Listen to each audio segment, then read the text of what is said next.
الرحمن تبعوني يحببكم الله ويغفر لكم ذنوبكم والله غفور رحيم. صدق الله العلي العظيم. Please recite another loud salawat. اللهم صل على محمد وآل محمد.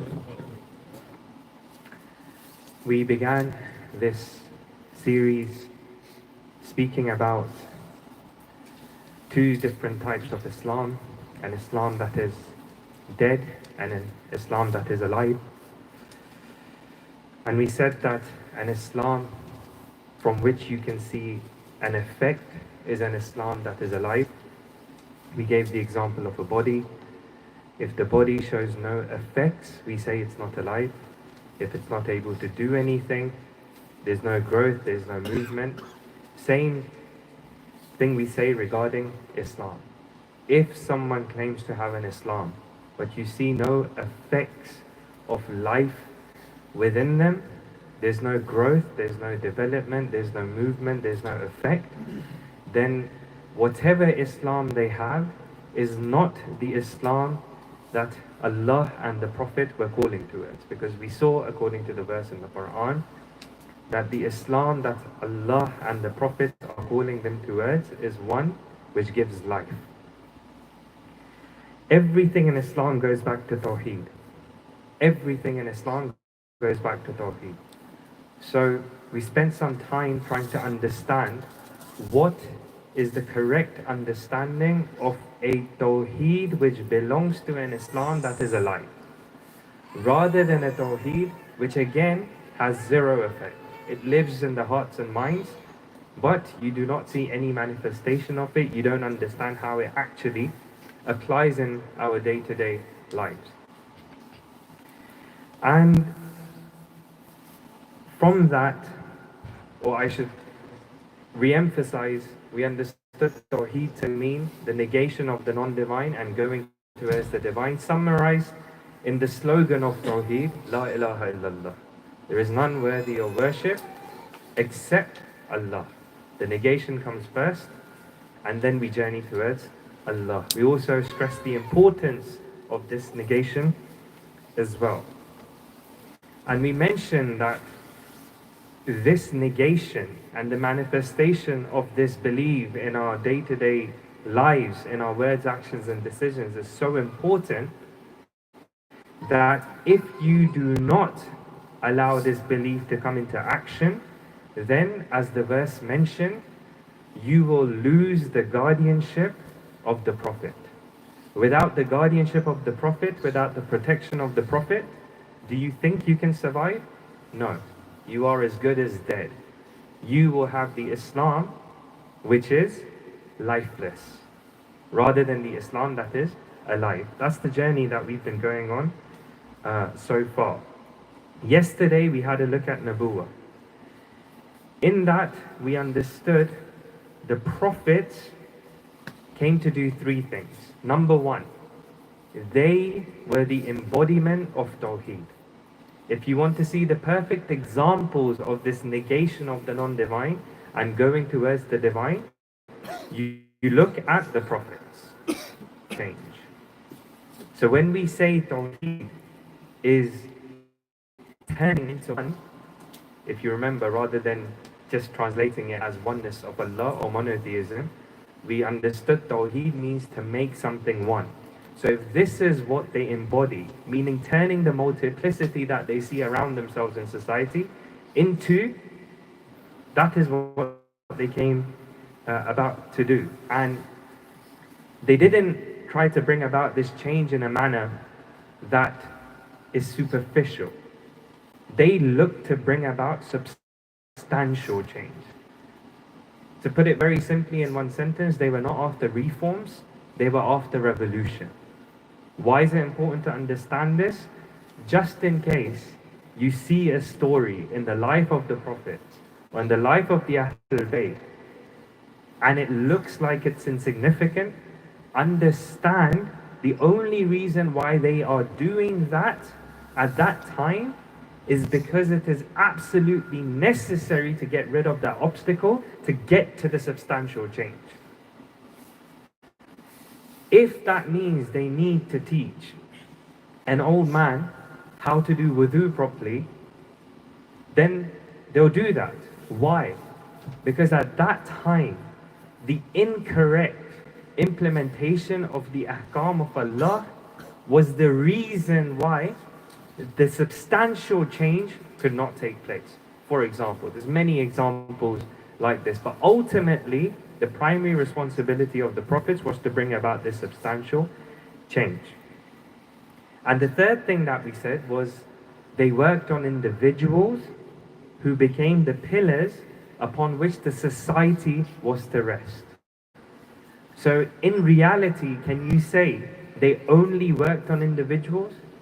In reality, can you say they only worked on the society? No. They worked on individuals. Why? Because their mission was to change the society. And the society is made up of these pillars.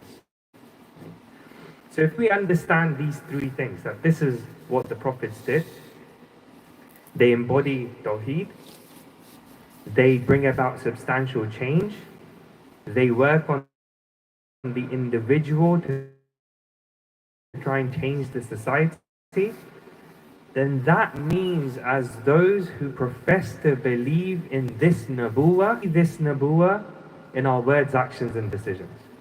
It cannot remain in the hearts and minds. Number two, we will also be people looking to bring about substantial change. We will not be happy with busying our lives with superficial changes. Number three, we will not just be working on ourselves, but we will also keep in mind that we need to work on the society and the environment around us. This is what it means to bring Nabuwah into life, rather than being a lifeless concept. Small example, you have the volunteers here at the beginning. You come in and they make little changes here and there. You would say those are superficial changes, right? They're not substantial changes, they are superficial changes. But why is it that even for those superficial changes, the reward that has been written cannot even be calculated? The amount of thawab for helping out at the Majilis of Abu Abdullah, for helping out the Zawar, for example, even doing insignificant things. Reminds me of a story where this individual, he was on the Arba'in walk and he stopped somewhere to eat some food. And whilst he was eating, someone came and stood uncomfortably close to him. And he got worried. So he gets up and he goes and sits somewhere else. And this person again, he kind of doesn't really pay attention to him. He finishes his food and he goes to the head of the mawqif and he says, thank you and everything, but you may want to be careful because, there's this person over here who just randomly keeps standing uncomfortably close to me. And he says, don't worry about it. And he's like, what do you mean don't worry about it? Like, what's his story?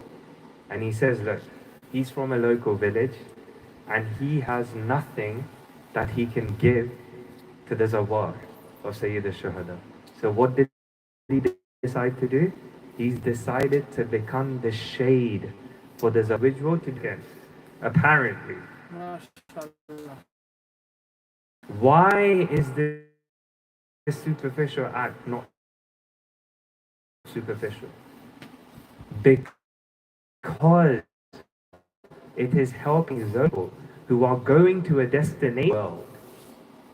These are steps towards building the capacity within individuals to be able to bring about that significant change. Right? So yes, there are superficial things we can do, and yes, they can still have the thawab of being true believers of Nubuwwah, trying to bring about substantial change, as long as we understand what the link is. As long as we understand what substantial change this is pushing us towards. Please recite salawat. Allahumma salli ala Muhammad wa ali Muhammad. Now, this is a side discussion for the moment, and when we get to the topic of the seerah, we will, inshallah, look to open this up potentially a bit more. But Sayyid al-Qa'id, in his discussion, he also brings this discussion over here, where he says that, look, if the prophets came about to bring substantial change, they see a society around them, the status quo they don't like, and they want to change it into this divine society. Naturally, there are going to be people who are upset. Naturally, there are going to be people who are upset. And it's not just those idols sitting at the top who created this system and want to protect the idols and stuff, right? That's only one group of people who don't want change to happen. The other group of individuals who don't want change to happen and an unjust system, but they have figured out their way in that system. I understand it's unjust, but now I know what my career path will be. I know within the system what I need to do to benefit from it. So if you, O Prophet, come and turn the system upside down, if you make it into a just system, I have to figure it out again. That is scary, because that could be any one of us, literally. We all know the famous story, if I'm not mistaken, of our beloved fifth Imam, in which one of his companions came. And the Imam knew that this individual had rented out his camels to the Khalifa of that time to go and do Hajj. And the Imam was not happy. And the Imam said to him, "Are you hopeful that this Taghut essentially stays alive so he is able to bring back your camels and give you the payment?" And he said, "Yes, I am." To that extent, we are not allowed to. We are not allowed to care for their systems. Okay, if it's doing well, it's doing well. If it's doing badly, it's doing badly. But if I become so attached to this system that if anyone comes to try and tell me that potentially we should be working on our own education system, potentially we should be working on our own financial system, potentially we should be looking to govern our own affairs as much as we can whilst we're here. Of course, there's always going to be some legal ties and stuff you would have, right? And you're like, no, I don't want to do this. Why? Because I've understood what the career path is. I've understood how I'm going to make my way through the system. So two groups will oppose the Prophet when they try to bring about change. One are the idols, and the other who have accepted this system. They've accepted those idols. They don't want things to change.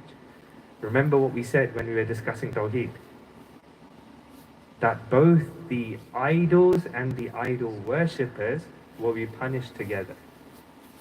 One for becoming the third line, the other for accepting the third line. Right? Something to consider. So these two groups will be against the prophets. It's natural. When this prophet comes, there will be division. Naturally. Can we say that Sayyid al-Shuhada, his personality, right, that his mission, what he came out to do, was to make sure, no matter what he has to compromise, everyone gets to Karbala? We have so many stories of individuals who could have been there, but the Imam let them go.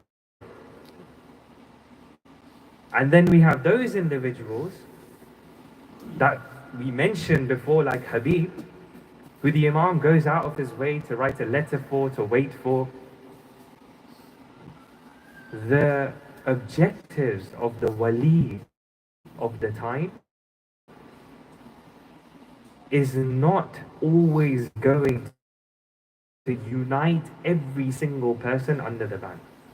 MashaAllah. We have to, and we have a problem with them. We may see someone who's being divisive unnecessarily as well. And that's wrong too. There's a beautiful discussion that Shaheed Mutahiri has in his book, Jazibe or Dafe Ali, which is taking away all the poetic merit of that Farsi.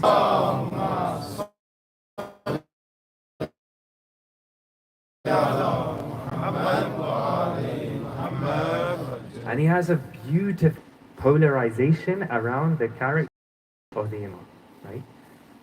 Farsi was Jazibe Dafi'iyya Ali, right? So the power to attract and the power to repel of Amir al-Mu'minin.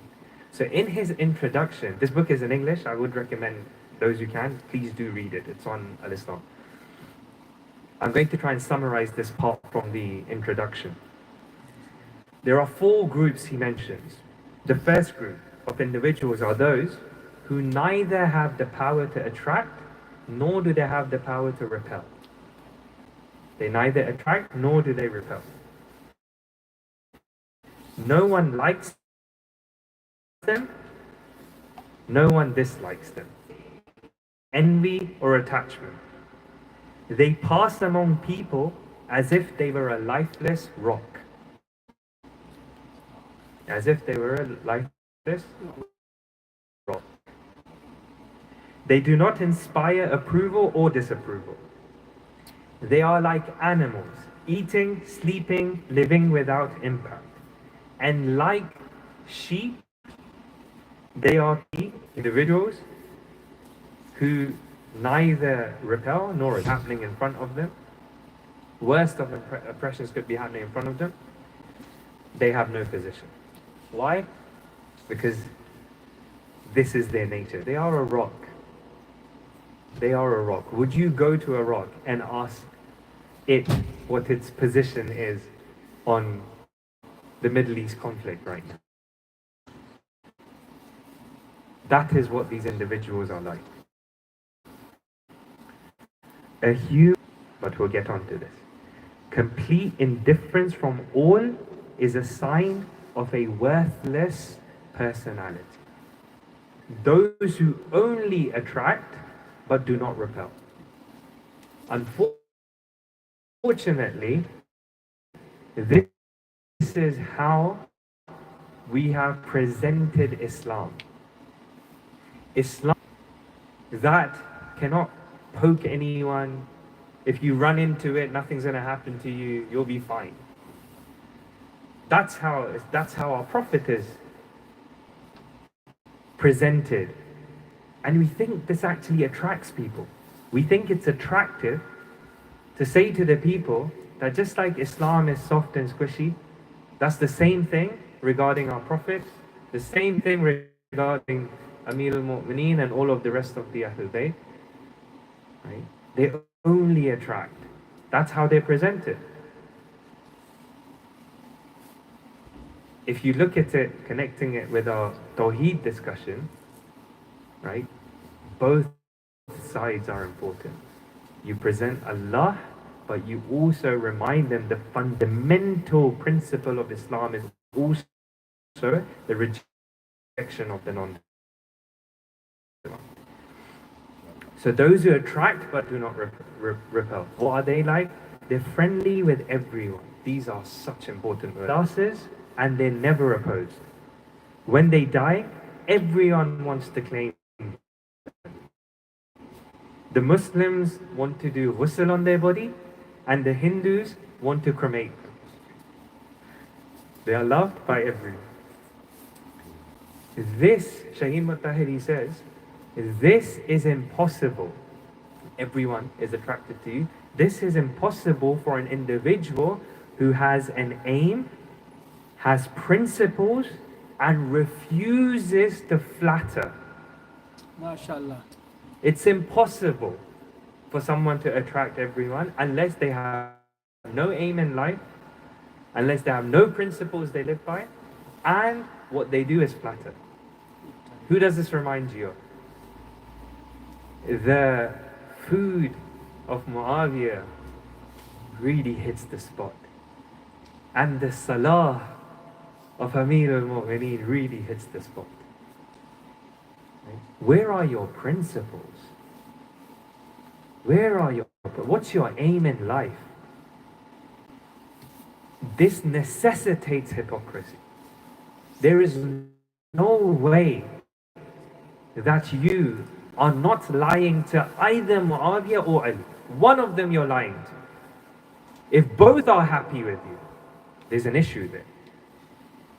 Only a hypocrite can make everyone happy by always telling them what they want to hear and never what they do not want to hear, but they must.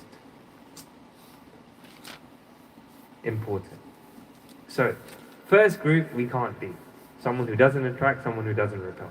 Because we don't want to be a stone or a sheep that's just being fed to be slaughtered and eaten. By the way, think about how the oppressive systems breed their people. That's exactly what they're doing. We're going to fatten up these people and take benefit from them as much as we can. We just need to make sure that they do not develop the ability to attract or repel, and we'll be fine. That's how the masses are treated, right? We can't be the second group that only attracts, because that means potential, almost definite hypocrisy. The third group, those who only repel but do not attract. They make enemies but no friends. They are always disliked. Anyone who is like this shows deficiency in positive qualities. Deficiency in positive qualities. If they had any goodness in them, then some people would support them. But if all people are hostile, the fault lies with them. The fault lies with them. If you realize that my brother, my sister, my neighbor, my boss, everyone seems to dislike me, there's a very strong chance you are the issue. There's a very strong chance you are the issue. And it becomes even more dangerous when you stand for the right things, but you have nothing in you that brings people to you. Why? Because that turns them away from the flag that you're holding. So incredibly dangerous. So incredibly dangerous.